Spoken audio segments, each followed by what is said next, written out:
You're listening to the Fezcast, produced on behalf of the Saracen Supporters Association and featuring the independent thoughts, rants and rambles of Saracens fans and special guests. If you'd like your opinion to be heard on the show, you can find the Fezcast on Facebook or Fezcast_SSA on Instagram and whatever Twitter is known as these days. But for now, enjoy this week's show. You're listening to the Fezcast.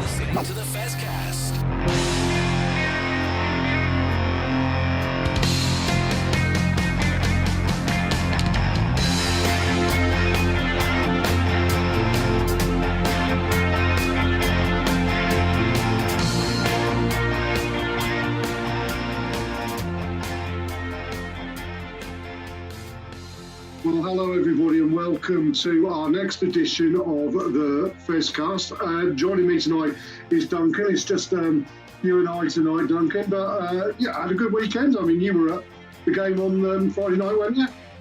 I was indeed, yeah. I feel like it's been a really rugby weekend, going from the StoneX on Friday through all the Six Nations games through to yesterday evening, as it is for us. But nothing wrong with that. Absolutely not. I mean, it's been some great stuff. I mean, I was away last week. It was my birthday, obviously, last week, and myself and Shaz were up in Manchester. And then Friday night, when you were at StoneX, I was watching a great Americana band, the Fine Lines in Chester. So I'm relying on you, really, and what Saracens have put out there for the match report on the Leinster game, which we're going to do in the second half. But I think we're going to do the... first up, we're going to do the Six Nations, and I think we'll take it sort of like in a bit of order. Wales played Ireland, and again, Tompkins had a good game for Wales, I thought. No, he had a very good game. I mean, they had the feeling that Ireland were in sort of third gear, definitely not fourth gear, or even anything approaching fifth, and won quite comfortably. But Nick, battled away and did very well. Indeed, I think that's the one thing I'm going to say about Ireland is, and I think James Lowe typified it for me, they're kind of strolling along with a little bit of arrogance at the moment, I think, that they don't actually have to try too hard. And maybe they're right, they don't have to try too hard because they are winning games and winning games comfortably. But I personally, at some point, there could well be a little bit of a banana skin coming their way, which is unusual for an Andy Farrell team to have that level of almost overconfidence about them, Duncan. Well, maybe it'll be Italy. You never know. But if they get a man sent off. There was one thing very interesting, and it links through to the Leinster game on Friday, which perhaps gives a comparison between Ireland and we'll talk about England later. In the second half, the Leinster team played some really, really good rugby. And in particular, the passing was very sideways as opposed to backwards. There's quite a few teams will do a backwards rugby league style pass.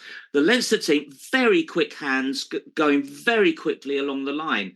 And then Ireland played exactly the same way against Wales. Yeah. Which is a sign, the sign we've known it for years, that the whole game is so well organised in Ireland. I mean, I know Ireland are nearly the Leinster first team, but there's quite, that's 60% Leinster, aren't they? So there's a lot of other players from other clubs in there who are able to go in and know who the hell they're playing with, which is always what seems to be the case with England. Absolutely. The one thing I will question about Ireland, and I think this is where England can cause them some problems in a couple of weeks' time, is that their line-out is a bit of a mess. And, a good line outside like Wales can't win on their own ball, but seem to be able to compete on opposition ball. They got on top of Ireland, and I think that England, particularly, Maro Itoje, who is playing, England's best player so far, I think, this tournament.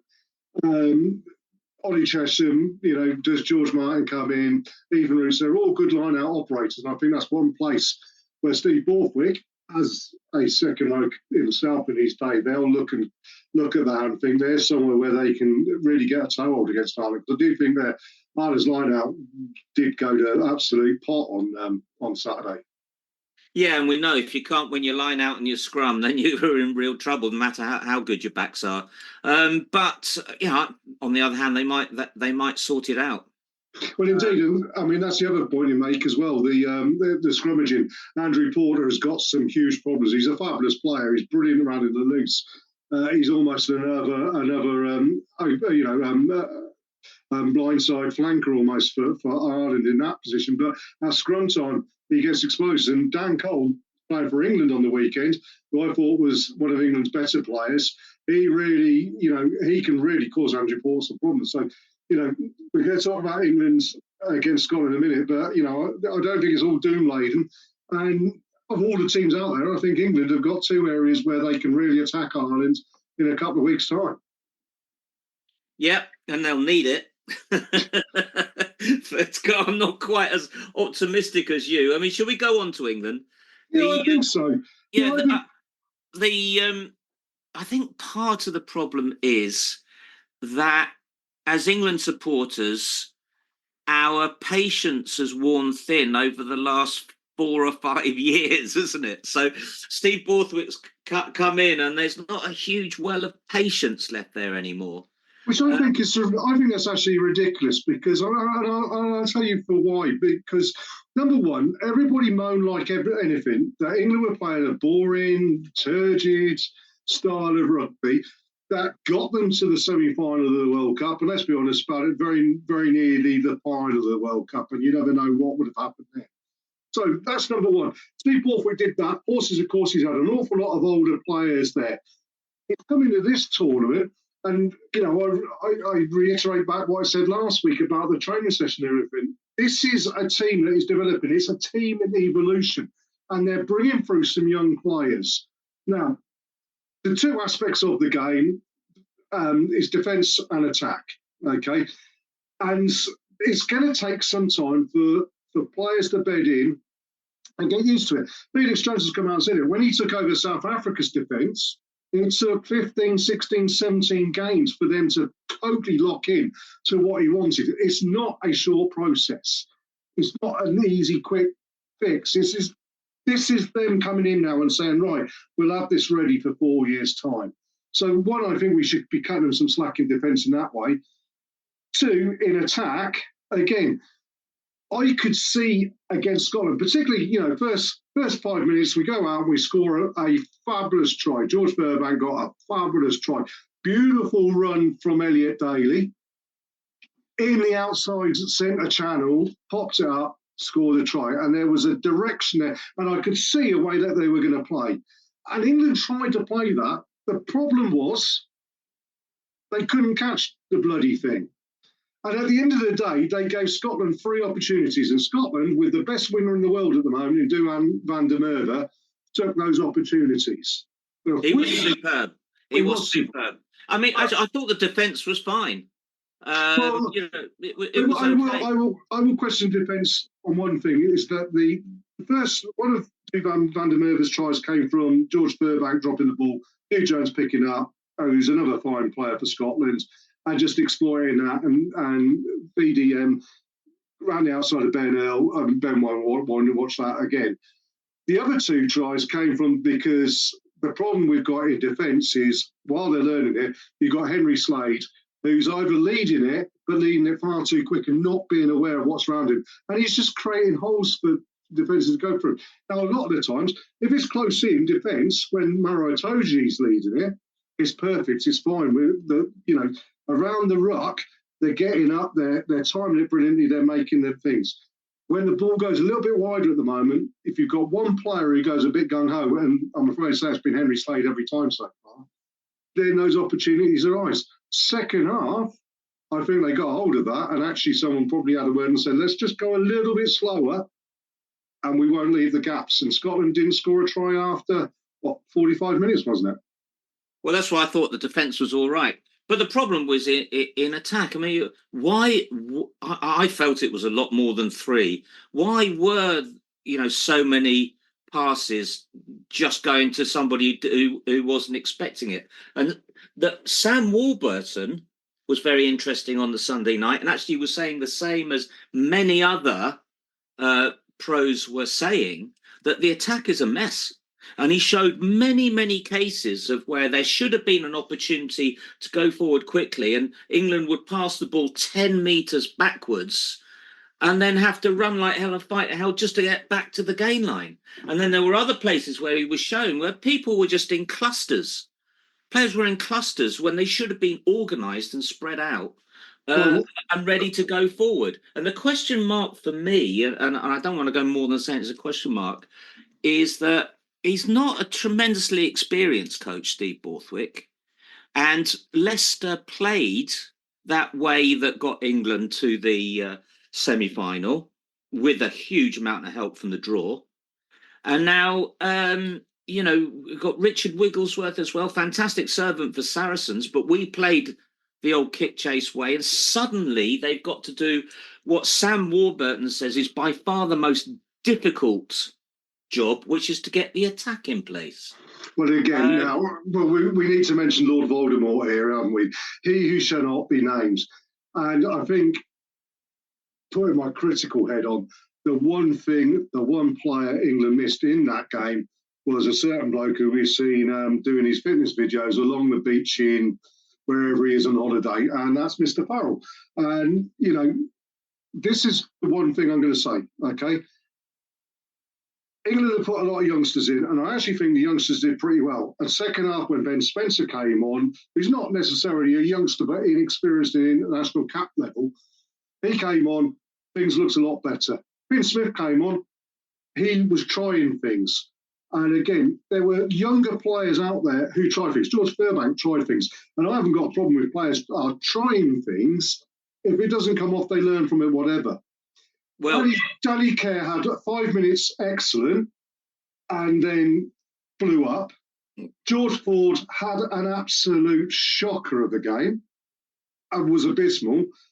Ollie Lawrence, I'm going to cut him some slack because his first came back. I always have a problem with playing players straight to internationals if they haven't played any club matches, because you're expecting them to go up in intensity from nothing to that intensity. He won't have as bad a game like that. Henry Slade, I don't think it's international class, and his experienced players. The only experienced player in the back section who had a half decent game was Elliot Daly again. Yeah, Elliot Daly's the one that will be getting the rounds of the kitchen sink from everybody.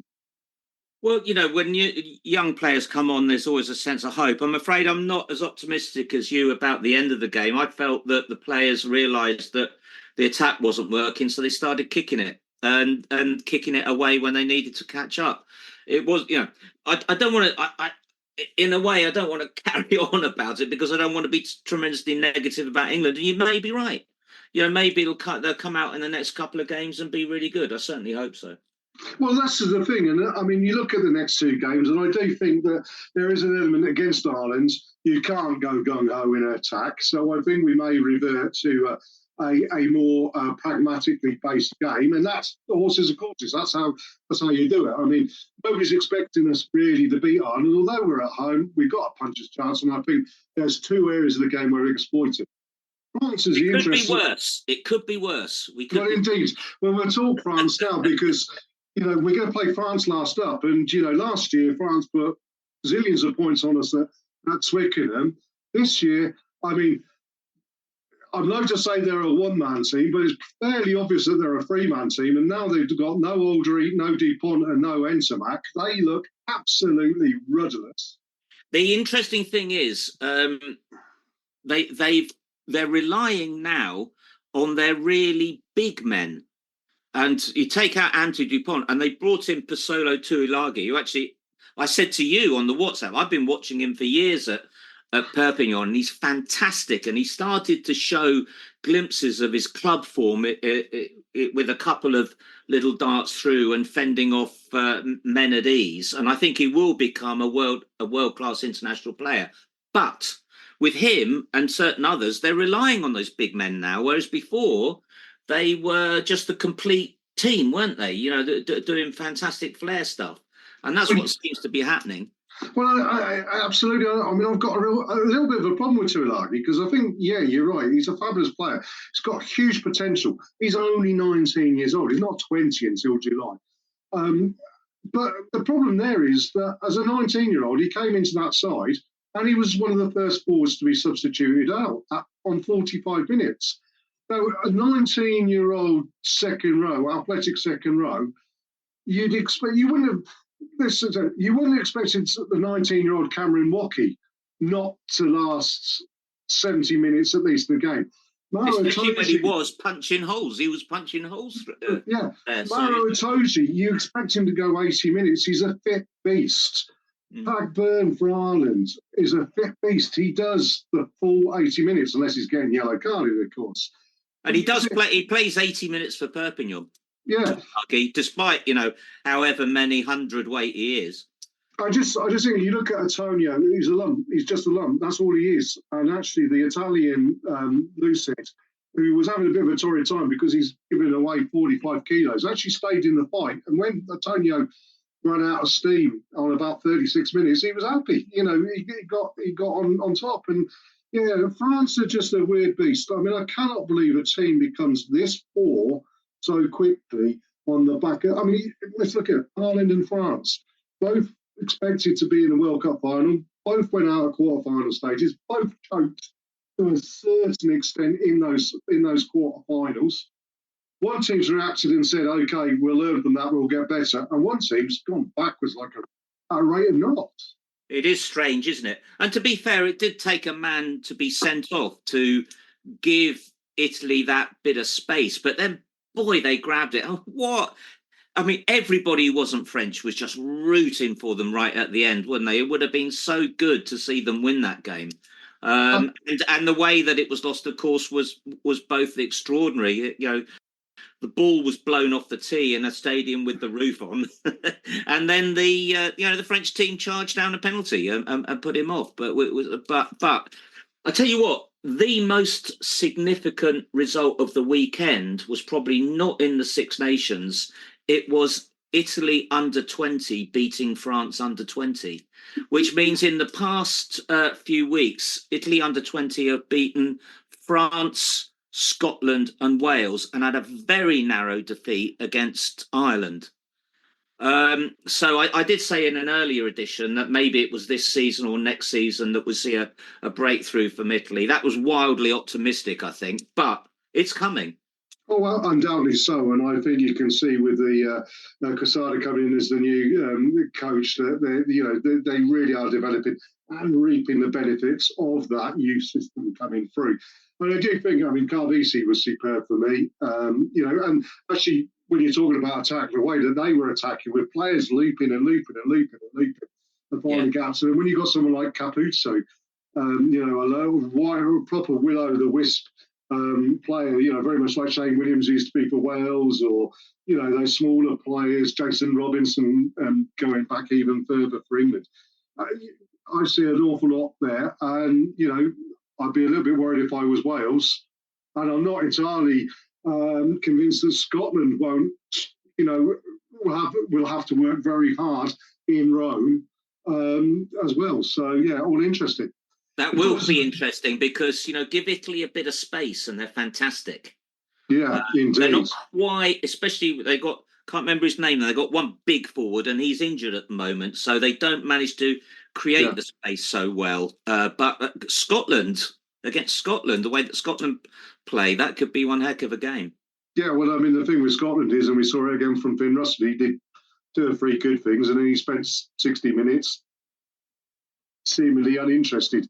He gets away with it week in, week out.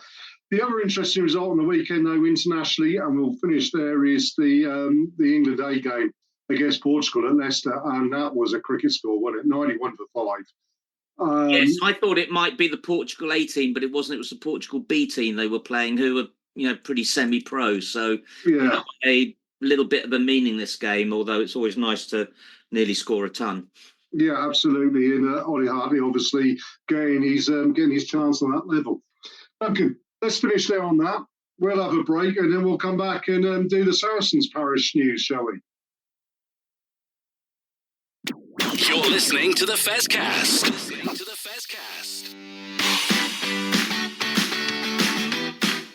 You're listening to the Fezcast, which is proudly sponsored by the Saracen Supporters Association. And I'm Alison Davis, one of the SSA committee. For a £10 annual subscription, the SSA provides our members with monthly newsletters, virtual and in-person player events, away match ticket allocations, and we organise pre-match gatherings at away matches. We sponsor men's and women's players, and we support the Saracens Foundation Track Club on behalf of our members. On top of all that, Every year we have a seasonal SSA badge, which is exclusive to members. Where else can you get that much value for a tenner? Join now at membermojo.co.uk/SSA or come and see us on match day in the Oasis at the Stonex. This is the Fezcast. Hi, this is Petrus Duplessis, and you are listening to the Fezcast.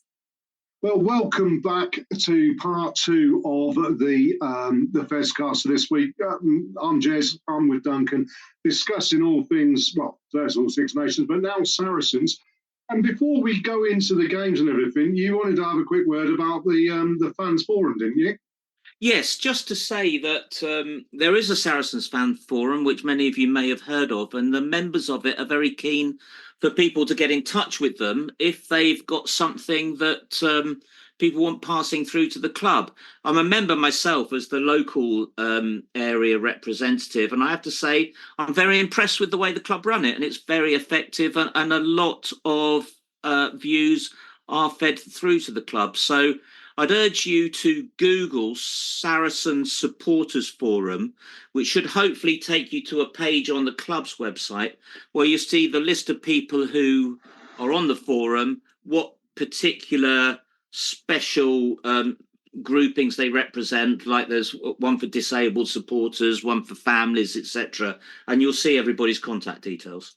Oh, excellent. Yeah, absolutely. I think as well with the new CEO coming in, Mark Thompson, who we are going to speak to hopefully before the end of the season. I think, the club very good at listening and hopefully can take on board what everybody has to say. Now, I mean, obviously, people have a moan here and a moan there, but that's the way it goes, isn't it? One moan that people were hearing was about the fixture that was played on Friday night. And I had a bit of a tirade last week, had a bit of a rant where people said, oh, well, I mean, it's not really, is it worth it putting it on? Is it the right thing? Whatever.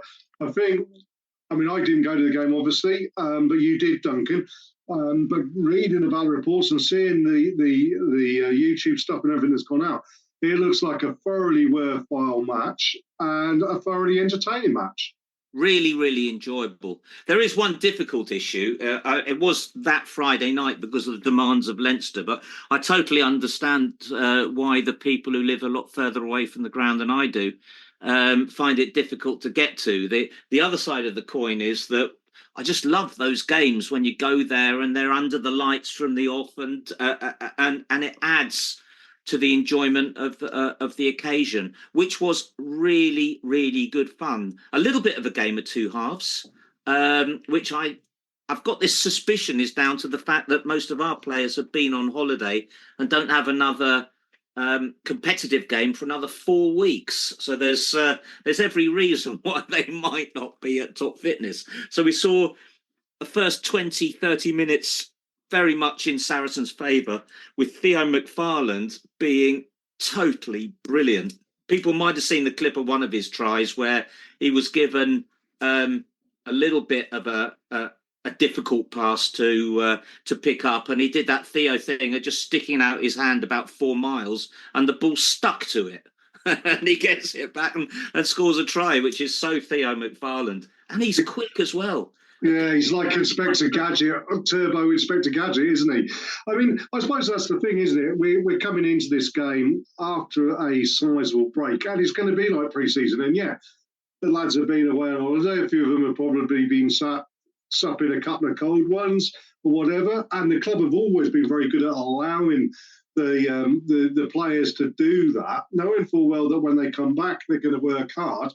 And I assume the last couple of weeks since they've been back, they have been working hard, but it will take a little bit of time to get up to full strength. Yeah, whereas the Leinster team, of course, the URC doesn't really stop, so they'll be at peak fitness all the way through the Six Nations. And what we saw, I think I don't know too much about the individual Leinster players outside of the internationals, so I suspect there's a few youngsters in there, like we had a few youngsters. But nevertheless, they'll be at full fitness. Well, indeed, and I suppose that's the thing with Leinster, isn't it? I mean, you'll sit there and say, was it a full-strength Leinster side? I mean, how often do you see a full-strength Leinster side out?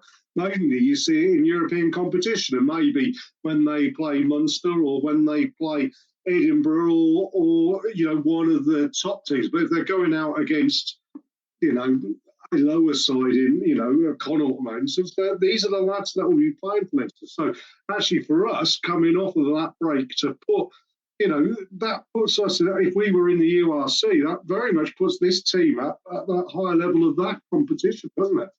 It very much does. I mean, there's been this whole debate, about the Premiership not being downgraded by not having the stars playing during the international windows. And what we have now very much does mean that. But this is one heck of a long break, isn't it? And I think they do need to come up with something that's different to what's happened now for the players who don't make it through to the knockout stages of the Prem Cup. But, we saw a very, I think, fitness reasons included, and also maybe a little bit of foot off the gas in the second half. We saw a very, very good Leinster performance in the second half, but we managed to do enough to win it. And it was great to see some really good performances from a lot of the younger players. Josh Hallett got man of the match, mainly, I think, for a really good try.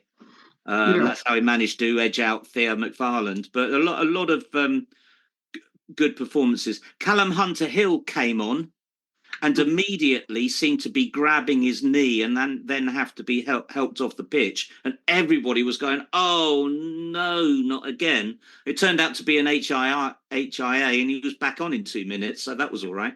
Oh, excellent. How did Manu play at fly half? I mean, very, very well. A couple of mistakes, but really I wonder whether we're too harsh on him, because even, Owen Farrell makes mistakes. But apart from that, very well indeed. Well, this goes back to what I was saying about England in the first part, isn't it? What I want to see from players is players trying to do something. I mean, when I coached, I always said to the kids I coached, I said, there is no such thing as a wrong decision other than making no decision at all. The trick of it is if you do something and it doesn't work out quite as well as you think it should do, you learn from it and you think, well, next time I'm in that position, I'm going to do something different. But try it. Don't be afraid to try and do something. And if Manu's been given that opportunity, and perhaps not having Alex Good and Alex Lazowski and other, strong leaders around him, giving him that responsibility. And we certainly saw it in the Championship, when we were down in the Championship, when he got those opportunities, when it was him running the show. He can do it, can't he? No, he can, and certainly on Friday's showing he did. One interesting thing was to see Juan Figolo come on as water carrier, and in particular go to the young players, giving them water in inverted commas, and also a load of advice. Because of course he's based up in Ampthill now, coaching the young players. So obviously there was a little bit of crossover from that. I'm going to the Ampthill London Scottish game next Saturday, and I'm very much hoping that I can get a word with him. But fingers crossed for that. Well, absolutely. That would be really good to hear. And yeah, indeed, that whole relationship we have with Ampthill seems to have been really bearing some fruit now, with these players coming back in and doing really, really well. So that's good to see. Not a lot more we could say really of the weekend, but let's look forward to next weekend. So you're off up to Ampthill to watch their game, which sounds absolutely fantastic. On Sunday, though, I think it's Sunday, isn't it? The women are back with a bit of a gap to Gloucester Hartpury above them, but home to Leicester Tigers. The run-in really starts now to at least cement that second place, if not put us in a position to overtake Gloucester in the last game of the regular season. Yeah, that's building up to be some match, isn't it? Although it might be that by that time both teams are guaranteed a home semi, and we'll see a little bit of not the A teams playing, but 1.5 teams playing. We shall see. But if it's nip and tuck still with Exeter, Bristol, etc. still in there, it's going to be one heck of a game. That. Yeah, the draw for Exeter, was it a draw for Exeter against Harlequins?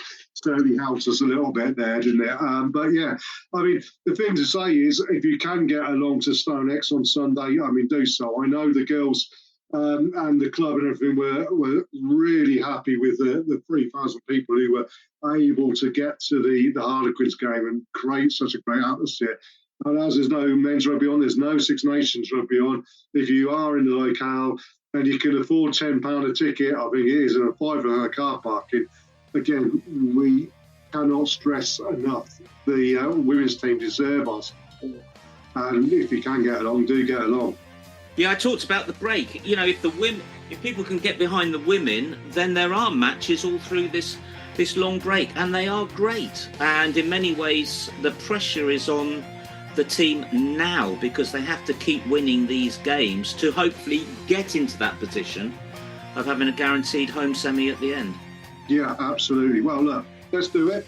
Let's get behind the guys on the weekends and hope they do well. And as I say, we'll be back next week with another edition of the First Cast. I'm not sure who's going to be on next week. Probably not you and me, Duncan. We've done enough the last few weeks, haven't we? So we'll perhaps hand it over to Matt next week and see what he comes up with and everything. But until then, we'll say thank you, everybody, for listening in. Thank you, Duncan, for your time. And thank you for listening to the Festcast.